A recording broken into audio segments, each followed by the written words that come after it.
رب العزت نے قرآن مجید کے اندر ارشاد فرمایا اذ قال ربک للملائکۃ انی جاعل فی الارض خلیفہ،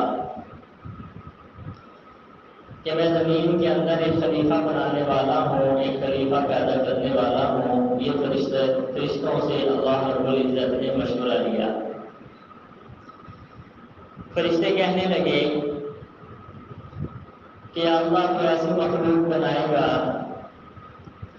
جو خون ریزی کرے گی، قتل و غارت کرے گی، گناہ کے کام کرے گی۔ ہم تیری تسبیح بھی بیان کرتے ہیں، تیری پاکی بیان کرتے ہیں، تیری عبادت کے اندر ہم مشغول رہتے ہیں۔ یا اللہ تو ایسی قوم کو پیدا نہ کرنا۔ یہ فرشتوں نے آگے سے جواب دیا۔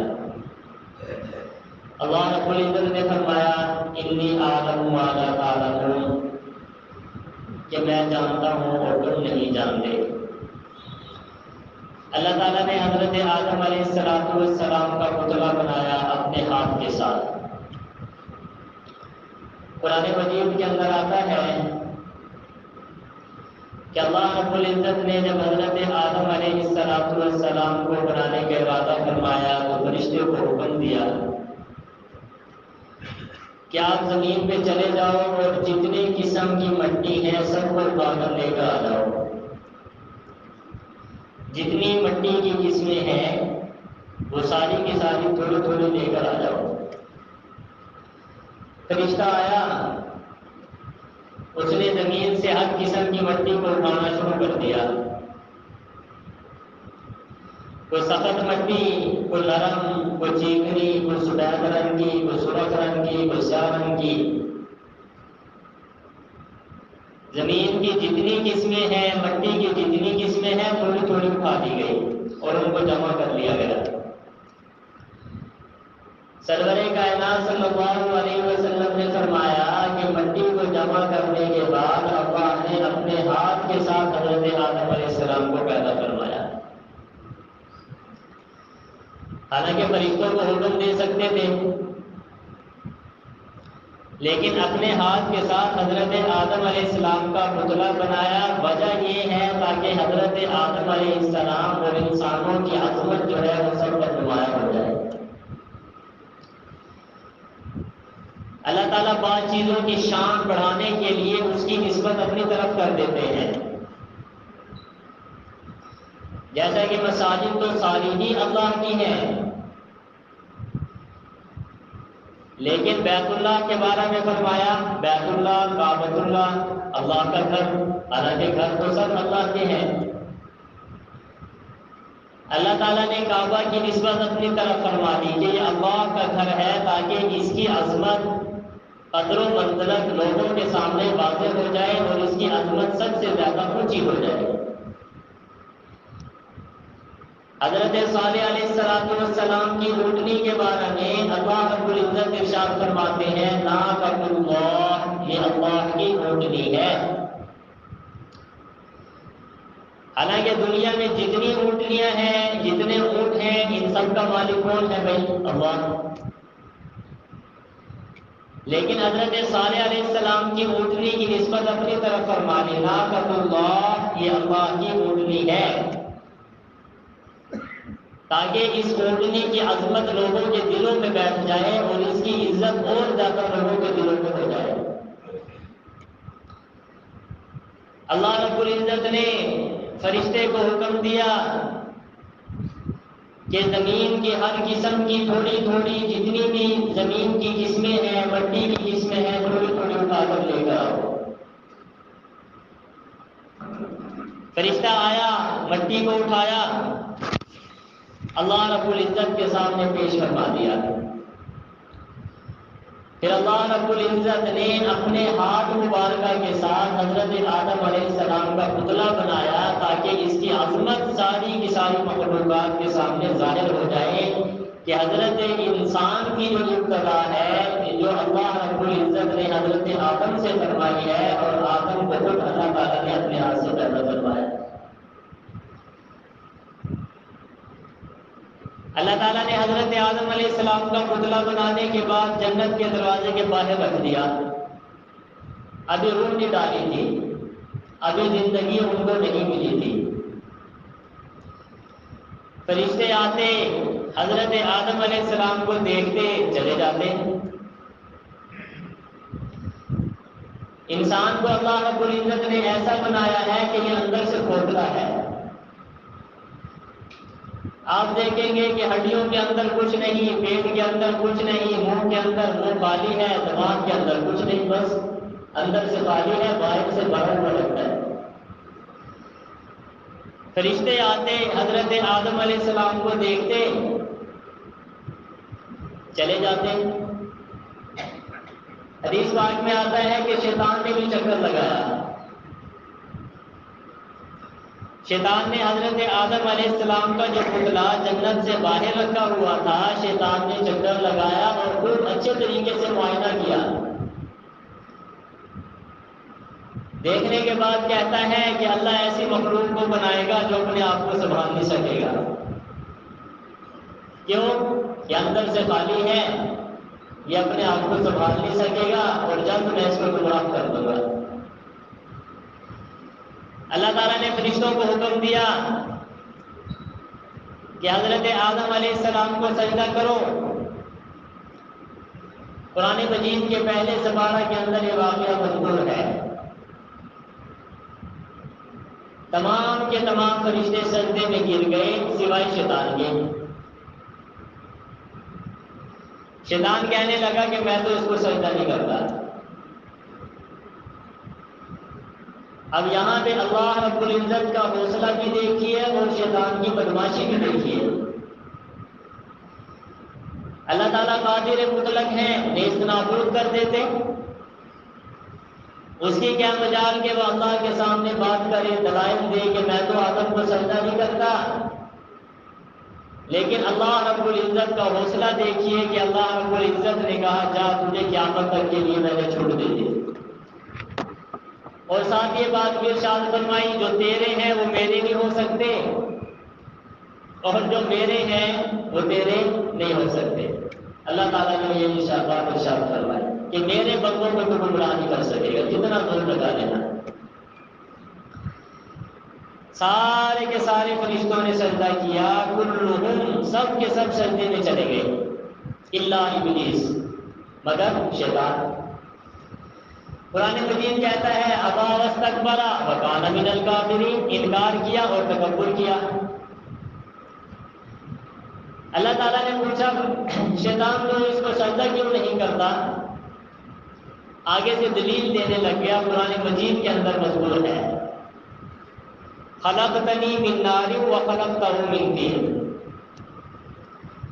کہنے لگا مجھے تم نے آگ سے پیدا کیا اور آدم کو مٹی سے پیدا کیا،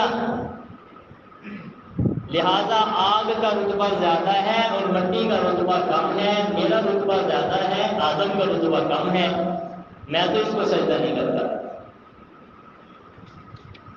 اللہ رب العزت نے قرآن مجید کے اندر بارہا ذکر فرمایا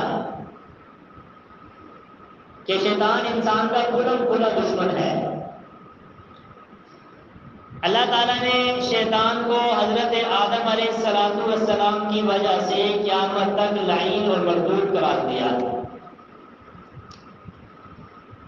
اب شیطان اللہ تعالیٰ پر تو غصہ نہیں اتار سکتا تھا،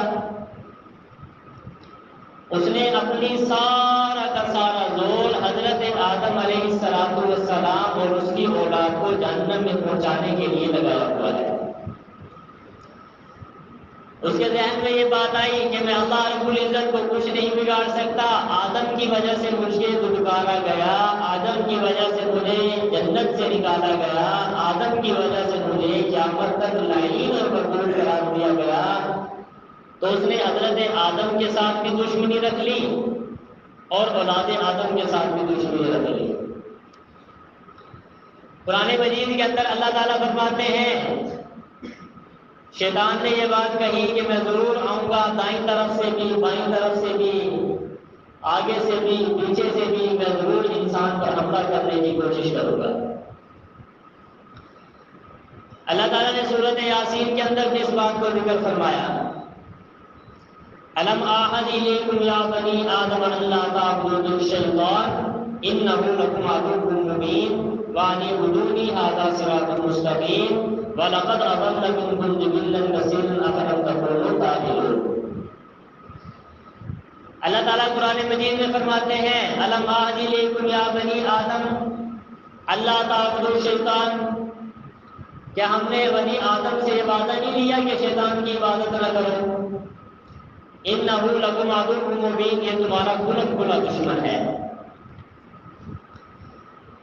دوستو جب وہ ذات ہمیں کہہ رہی ہے کہ شیطان تمہارا کھلا دشمن ہے، جو بالکل پردے والی چیزوں کو بھی جانتی ہے، ظاہری چیزوں کو بھی جانتی ہے اور 70 ماؤں سے بھی زیادہ پیار کرنے والی ہے، تو ہم انسان غفلت میں پڑے ہوئے ہیں۔ حضرت شیخ الحدیث حضرت مولانا عبد المجید صاحب لدھیانوی رحمۃ اللہ علیہ ایک بہت پیاری بات ارشاد فرمائی، فرمایا کہ شیطان نے حضرت آدم علیہ السلام کو جنت سے نکالا اور پوری کوشش کی، قسمیں اٹھائی، جھوٹی قسمیں اٹھانے لگ گیا۔ قرآن مجید میں سورۃ اعراف میں واضح آتا ہے۔ تو حضرت شیخ الحدیث رحمۃ اللہ علیہ بڑے عجیب انداز سے سمجھایا کرتے تھے، فرمایا شیطان تمہارے باپ کا دوست حضرت آدم کا نہیں بن سکا تو تمہارا دوست کیسے بن جائے گا؟ اس نے تمہارے والد حضرت آدم علیہ السلام کو جنت سے نکلوایا اور تمہیں تمہارا خیر خواہ کیسے ہو سکتا ہے؟ یہ ایسا نہیں ہو سکتا۔ تو جب شیطان کو دھتکارا گیا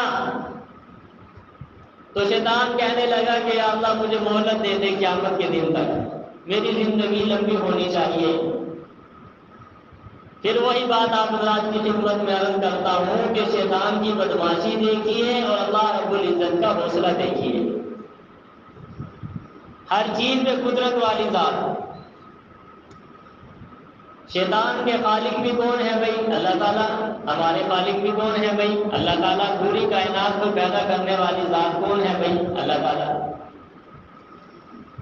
میرا اور آپ کا حوصلہ کتنا ہے کہ ہم کسی کو ایک چائے کی پیالی پلا دیں اور وہ آگے سے اگر ہماری بات نہ مانے تو ہماری زبان پہ گلے شکوے، بدماشی، سختی، یہ ساری باتیں شروع ہو جاتی ہیں۔ ہم کہتے ہیں یہ تو فلاں آدمی تو ہے، آنکھوں کو کیسے تبدیل کر لیا، میں فلاں موقع پہ اس کے کام آیا اور یہ آگے بولتا ہے۔ نہیں، اللہ رب العزت کا حوصلہ دیکھیے۔ شیطان آگے سے کہہ رہا ہے کہ میں تیری امت کو، میں تیرے لوگوں کو گمراہ کروں گا، آگے سے بھی گمراہ کرنے کی کوشش کروں گا، پیچھے سے بھی، دائیں بھی، بائیں بھی، اوپر بھی، نیچے بھی، ہر طریقے سے حملہ کرنے کی کوشش کروں گا۔ اور آگے سے کہتا ہے کہ یا اللہ مجھے قیامت تک مہلت دے دیجئے۔ اللہ تعالیٰ کا حوصلہ دیکھیے، فرمایا جا قیامت کے دن تک تجھے مہلت ہے۔ اور کیا فرمایا؟ جو میرے بندے ہوں گے تو ان کو گمراہ نہیں کر سکے گا۔ کیا ارشاد فرمایا؟ جو میرے بندے ہوں گے ان کو تو گمراہ نہیں کر سکے گا۔ آج کی یہ جو آیات مبارکہ ہے، ان آیات مبارکہ کے اندر بھی اللہ رب العزت نے شیطان کی انہی باتوں کو ذکر فرمایا ہے۔ ارشاد فرمایا وَقَالَ لَأَتَّخِذَنَّ مِنْ عِبَادِكَ نَصِيبًا مَفْرُوضًا۔ شیطان کہنے لگا کیا اللہ تیرے بندوں میں سے میں ایک حصے کو ضرور بضرور گمراہ کرتا ہوں گا۔ اپنے پہ گھمنڈ تھا۔ پھر اللہ تعالیٰ نے اس کو طاقت بھی بہت زیادہ دی ہوئی ہے، وسوسے ڈالتا ہے انسان کے دلوں کے اندر، ہر طریقے سے انسان کو گمراہ کرنے کی شیطان کوشش کرتا ہے، اچھے طریقے سے بھی اور برے طریقے سے بھی۔ بعض ایسے اعمال کو جو شریعت میں نہیں ہے، شیطان اتنے خوبصورت کر کے سامنے کرتا ہے کہ آدمی سمجھتا ہے کہ واقعی ہی یہ عبادت ہے۔ سرور کائنات صلی اللہ علیہ وسلم کے بارے میں آتا ہے کہ ایک مرتبہ آپ اعتکاف میں بیٹھے تھے، ازواج مطہرات میں سے حضرت صفیہ رضی اللہ تعالی عنہا نبی کریم صلی اللہ علیہ وسلم کو ملنے کے لیے چلی گئی، رات کا وقت تھا۔ گفتگو فرمائی، ملاقات ہوئی، نبی کریم صلی اللہ علیہ وسلم حضرت صفیہ کو مسجد کے باہر تک چھوڑنے کے لیے تشریف لائے۔ تو ابھی مسجد نبوی کے باہر کنارے پر ہی تھے تو دیکھا دو آدمی آ رہے ہیں، اور نبی کریم صلی اللہ علیہ وسلم کو دیکھ کر وہ جلدی جلدی چلنے لگے۔ نبی کریم صلی اللہ علیہ وسلم نے ان دونوں کو بلایا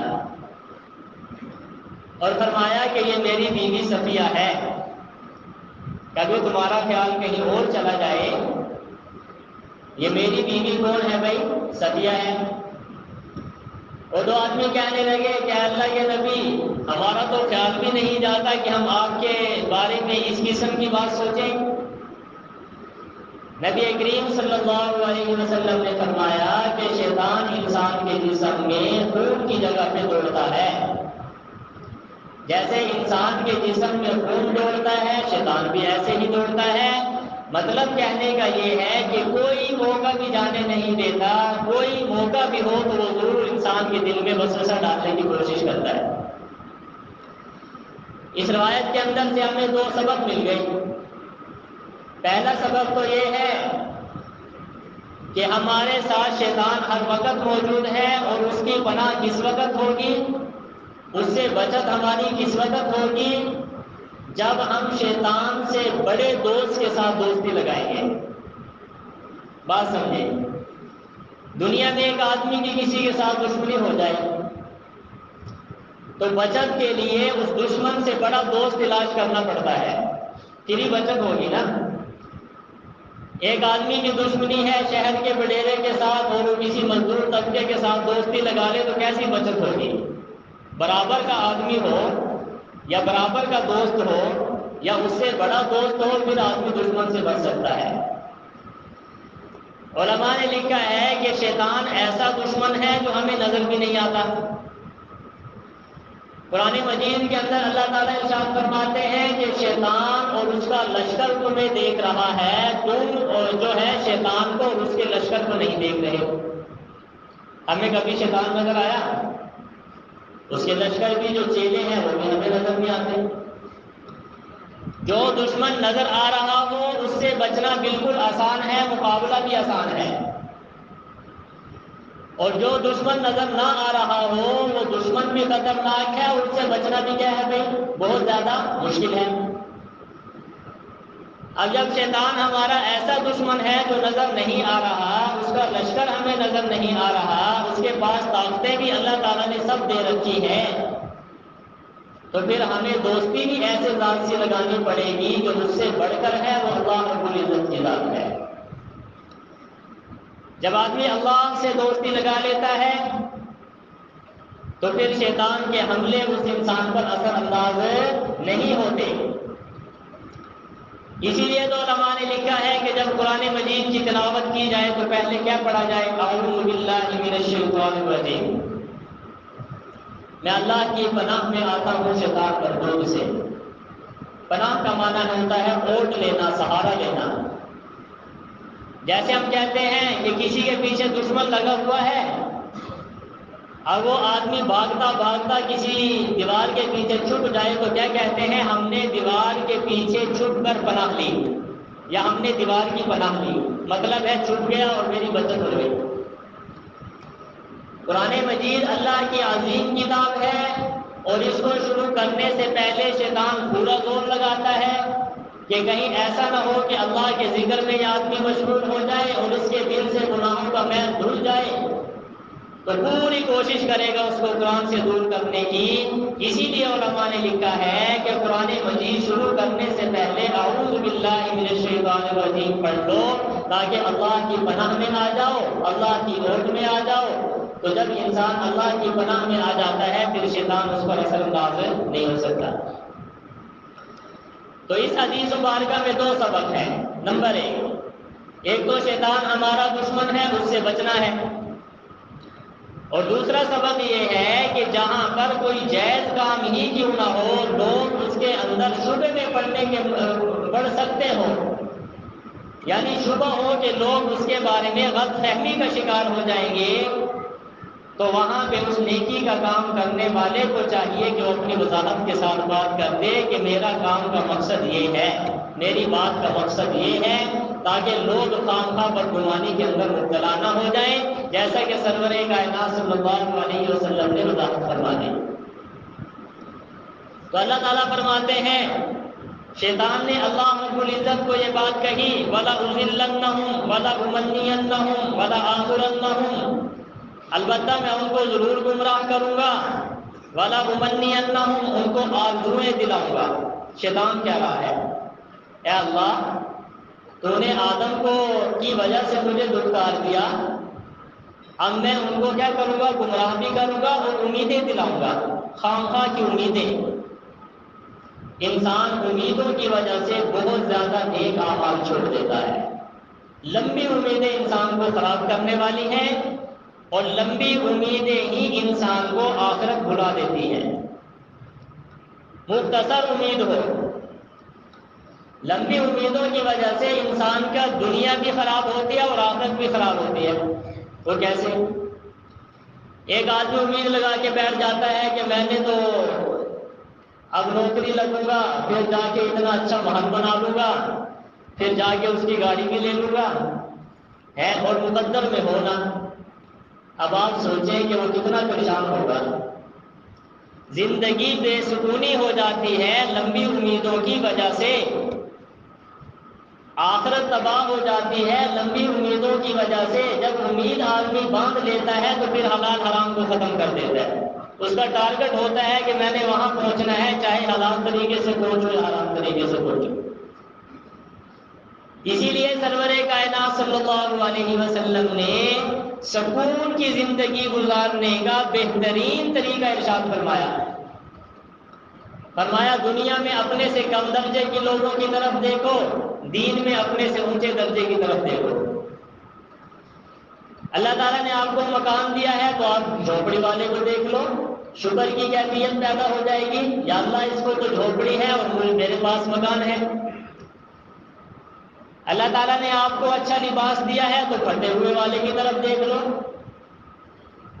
اللہ تعالیٰ نے آپ کو سائیکل دی ہے تو پیدل چلنے والے کی طرف دیکھو۔ شکر کی توفیق پیدا ہوتی ہے، جذبہ پیدا ہوتا ہے، یا اللہ تیرا شکر، تو نے مجھے یہ تو عطا کر دیا۔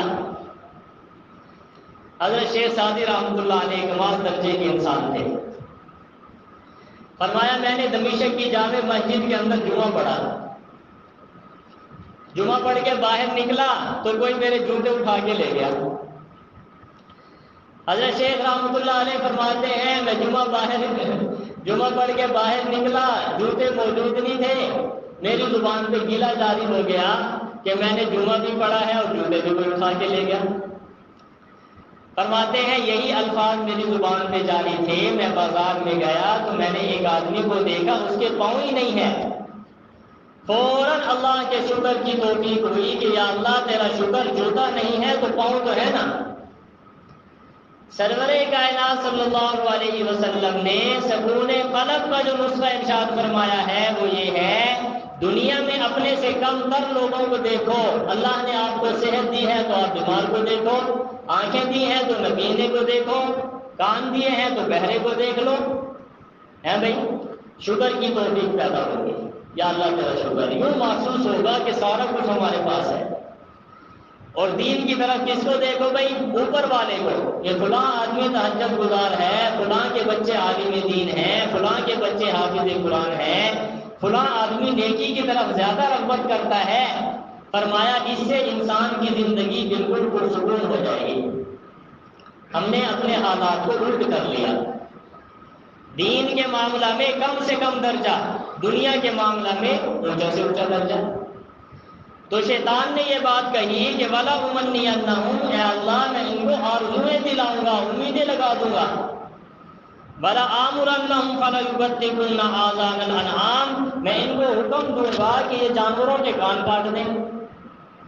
پہلے زمانہ کے اندر بت ہوا کرتے تھے، لوگ بتوں کی پوجا کیا کرتے تھے، ان کو اپنا معبود تسلیم کیا کرتے تھے، تو پھر وہ جانوروں کے کان کاٹ کے بتوں کے نام چھوڑ دیا کرتے تھے، اور کہا کرتے تھے کہ اب اس کا دودھ پینا بھی جائز نہیں ہے، سواری کرنا بھی جائز نہیں ہے، یہ تو قرآن خود کے نام لگ گیا۔ شیطان کہنے لگا کہ میں لوگوں کو اس طرف لگا دوں گا۔ آگے فرمایا فلا یغیرن خلق اللہ، شیطان کہتا ہے اللہ تعالیٰ کو میں لوگوں کو حکم دوں گا کہ وہ اللہ کی بنائی ہوئی تخلیق کے اندر تبدیلی کرے۔ اللہ نے جو جنس پیدا فرما دی، مرد ہے یا عورت ہے، دو ہی جنسیں ہیں بھائی، تیسری جنس تو ہے ہی نہیں۔ خسرے جو ہیں ان کو معذورین سمجھا جائے گا، یہ بات آپ سمجھیں۔ جیسے ایک آدمی نبینا ہے، نبینے کی کوئی الگ جنس نہیں ہے وہ حیوان انسان میں سے، لیکن وہ معذور ہے۔ اسی طریقے سے جو خسرے ہیں یہ الگ کوئی جنس نہیں ہے، جن سے اللہ تعالیٰ نے دو ہی پیدا فرمائی ہیں، یا مرد ہے یا عورت ہے۔ شیطان اللہ کو کہتا ہے میں لوگوں کو کہوں گا تاکہ یہ اپنی تخلیق کو تبدیل کر لیں، اپنی جنسوں کو تبدیل کر لیں۔ دوستو بے حیائی کا زمانہ ہے، مذہب اسلام پر بہت بڑا امتحان آیا ہوا ہے۔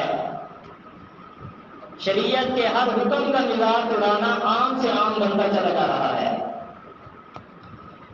ہماری شریعت تو ہر اس کام سے، ہر اس راستے سے روکتی ہے جہاں سے بے حیائی کا دروازہ کھلنے کا چانس ہوتے ہیں۔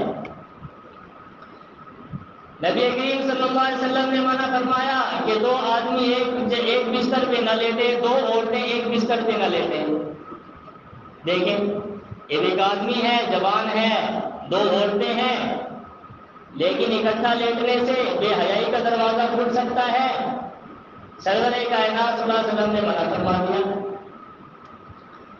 نبی کریم صلی اللہ علیہ وسلم نے فرمایا کہ جب بچہ کوئی سمجھ بوجھ والا ہو جائے تو اس کا بستر الگ کر دو، چارپائی الگ کر دو۔ منع فرما دیا کہ وہ ماں کے ساتھ بھی نہ لیٹے، بہن کے ساتھ بھی نہ لیٹے، باپ کے ساتھ بھی نہ لیٹے۔ جب وہ سمجھ بوجھ ہو جائے 7-8 سال کا، 6 سال کا، 7 کا، ہر اس دروازے سے ہماری شریعت نے منع فرمایا جہاں سے بے حیائی کا دروازہ کھلتا ہے۔ نبی کریم صلی اللہ علیہ وسلم نے لعنت فرمائی مشتبہین، مشتبہات، فرمایا دونوں پہ اللہ کی لعنت۔ مشتبہین کا مطلب وہ مرد جو عورتوں کی مشابہت اختیار کرتے ہیں، بال لگوا لیے، ناخنوں کو بڑا کر لیا، ہاتھوں پہ مہندی لگا لی ہے بھائی، سرخی لگا لی، یہ مشابہت عورتوں والی۔ عورتوں جیسے جوتے پہن لیے۔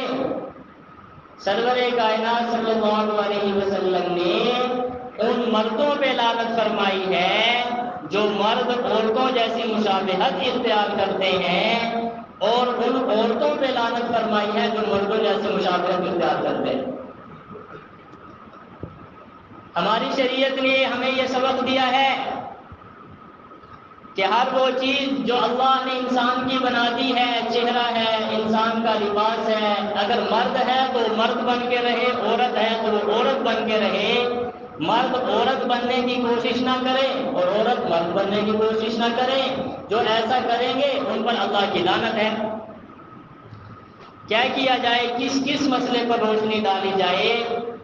یہ بیوٹی پارلر جو آج کل ہمارے ہاں کھلے ہوئے ہیں، علماء نے واضح طور پہ لکھا ہے، اور ایک حدیث مبارکہ کے اندر بھی یہ بات آئی ہے کہ جو عورت یا مرد اپنے ان کو بالکل باریک کرواتی ہے خوبصورت کی وجہ سے، یا اپنے دانتوں کے درمیان خلا بنوا لیتی ہیں خوبصورتی کی وجہ سے، یا اپنے جسم کو گندوا کر پھول بوٹے بنا لیے جاتے ہیں، سرور کائنات صلی اللہ علیہ وسلم نے ان سب لوگوں پر اللہ کی لعنت ہے حضور نے فرمایا۔ کس مسئلے پر روشنی ڈالی جائے؟ اب تو بات بہت آگے چل پڑی ہے، آپ سن رہے ہیں سوشل میڈیا پہ کہ ایک ایسا بل منظور ہو رہا ہے جس کے اندر انسان اپنی جنس کو تبدیل کروا سکتا ہے، نعوذ باللہ۔ دوستو یہ اللہ کے عذاب کو دعوت دینے کے مترادف ہے۔ وہ بل کیا ہے کہ اگر آپ جوان مرد ہیں آپ نادرا کے اندر جائیں اور ان کو جا کر کہہ دیں کہ مجھے عورت لکھ دو تو وہ آپ کو عورت لکھ دیں گے اور آپ عورت بن گئے کاغذوں میں. اور اگر کوئی عورت ہے وہ نادرا میں جا کے اپنے آپ کو مرد لکھوا لے، کہنے کو تو چھوٹی سی بات ہے، اس کے پس منظر کی طرف جاؤ کہ اس کی وجہ سے وراثت کے جو مسائل ہیں ان پر کتنا اثر پڑے گا، پردے کے مسائل پر کتنا اثر پڑے گا. جو اللہ تعالیٰ نے انسان کے اندر خواہشات پوری کرنے کا اسلامی طریقہ رکھا ہے نکاح والا، وہ بھی ختم ہو جائے گا. والمحصنات من النساء الا ما ملكت ايمانكم. یورپ اور مغربی تہذیب ہمارے اندر جو اسلامی تعلیمات کی وجہ سے باپ بیٹے میں حیا ہے، ماں بیٹی میں حیا ہے، بہن بھائی کا جو رشتہ ہے وہ باقی ہے، یا اسلامی نظام جو باقی ہے، جو شرم و حیا موجود ہے، یورپ اس ساری کی ساری تہذیب کو ختم کرنا چاہتا ہے. اور لڑائی جھگڑا ہے اس کے پیچھے. آپ اندازہ لگائیں اگر کوئی مرد جو ہے وہ لڑکی اپنی جنس لکھوا لے اور نماز پڑھنے کے لیے آئے تو آپ بتائیں کہ ہم مسجد میں داخل ہونے دیں گے؟ کبھی بھی ایسا نہیں ہوگا. لڑکی جو ہے وہ لڑکا لکھوا لے اور کہے کہ وراثت میں مجھے ڈبل حصہ مل جائے گا. یعنی قانون تو ایک ہے، اس کے پیچھے پوری کی پوری اسلامی تعلیمات کا جو ملیامیٹ ہو رہا ہے یہ بہت بڑی بات ہے. لیکن دوستو ایک بات افسوس سے یہ بھی کہنا پڑتی ہے کہ اس بل کو پاس کرنے والے تینوں بڑی جماعتیں ہیں، پی ٹی آئی بھی ہے، نون لیگ والے بھی ہیں، پی پی بھی اس کے اندر شریک ہیں، چند ایک علماء جو ہماری اسمبلی میں ہیں، جماعت اسلامی کے ہیں، جمعیت کے ہیں، انہوں نے بھرپور مخالفت کی ہے. لیکن سوشل میڈیا پہ دیکھنے کے لیے یہ آتا ہے کہ جو بھی اٹھتا ہے علماء کو گالی دے رہا ہے، علماء کہاں ہیں، بل پاس ہو رہا ہے. میں آپ سے سوال کرتا ہوں ہم نے کتنے علماء کو ووٹ دیے؟ بتائیں، ہم نے کتنا ان کا ساتھ مضبوط کیا؟ ہم تو نماز بھی عالم کے پیچھے پڑھتے ہیں اور بات بھی اسی عالم کے بارے میں کرتے ہیں. دوستو آپ شکر ادا کیا کریں ان علماء کا کہ یہ پھر بھی جو کچھ بھی ہے یہ تن کی بازی لگاتے ہیں، پھر بھی ہماری اسلامی تعلیمات کی چیزیں باقی رہ جاتی ہیں. مگر نہ جس طریقے سے ہمارے اوپر اس نظام کو مسلط کیا جا رہا ہے یہ تو جانوروں والا ہے، بھیڑ بکری والا، نہ باپ کا پتہ، نہ ماں کا، نہ بہن کا، نہ بیٹی کا. ہم اس بل کی بھرپور مذمت کرتے ہیں اور ہم اپنے ارباب اقتدار سے یہ گزارش کرتے ہیں کہ اس بل کو واپس لیا جائے. کرتے ہیں نا انشاءاللہ؟ ہاتھ اٹھا کے عزم کریں اس بات کا. جنہوں نے بی بی کو ووٹ دیا وہ پوسٹ لگائیں اپنے موبائل پر، وہ بھی تو مسلمان ہیں، پی ٹی آئی والے بھی مسلمان ہیں، نون والے بھی مسلمان ہیں، ان سے بھی تو ہم مطالبہ کر سکتے ہیں کہ ہم نے آپ کو ووٹ دیا ہے اور اس اسلامی تعلیمات کے خلاف جو قانون بنا ہے آپ بھرپور احتجاج کریں. صرف علماء کا نہ لکھیں، ان کے بارے میں بھی یہ بات لکھیں کہ آپ بھی تو مسلمان ہیں یا غیر مسلم ہیں. ہم نے مسلمان سمجھ کے ان کو ووٹ دیا ہے. نون والوں کو دیا مسلمان سمجھ کے، پی ٹی وائی والوں کو دیا مسلمان سمجھ کے، پی بی کو دیا مسلمان سمجھ کے. تو پھر اعتراض بھی صرف سوشل میڈیا پہ کس پر ہوتا ہے بھائی؟ علماء پہ ہوتا ہے. لیکن جب ساتھ دینے کی باری آتی ہے تو ہم سب پیچھے ہٹ جاتے ہیں. دوستو بہرحال ہمیں اپنے گھر کے اندر اسلامی تعلیمات کو بھی اجاگر کرنا پڑے گا. یہ بات یاد رکھیں، گھروں میں دین کی تعلیم کو جاری فرمائیں، گھروں کے اندر اسلامی آداب سکھائیں، حیا والی باتیں گھر کے اندر کیا کریں. جب یہ باتیں ہم کریں گے انشاءاللہ العزیز ایسے جو قوانین ہیں وہ بالکل ختم ہو جائیں گے. دعا ہے کہ اللہ رب العزت جو کچھ بیان کیا ہے اس کو منظور و مقبول فرمائے، ہم سب کو اس پر عمل کی توفیق عطا فرمائے. وآخر دعوانا